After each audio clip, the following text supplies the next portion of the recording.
عليكم البنات، كيف حالكم؟ ان شاء الله بخير. البنات اللي وصاو على اللحسة ديالهم والتحامل ها هما، ان شاء الله نافعة ليهم باذن الله.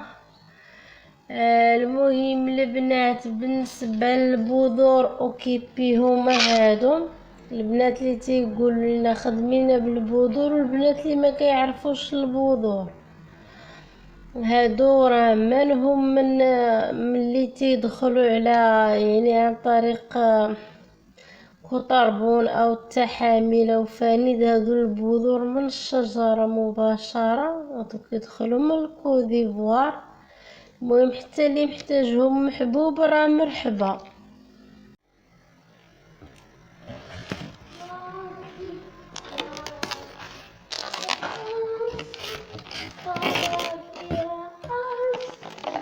بالصحة والراحة حبيباتي.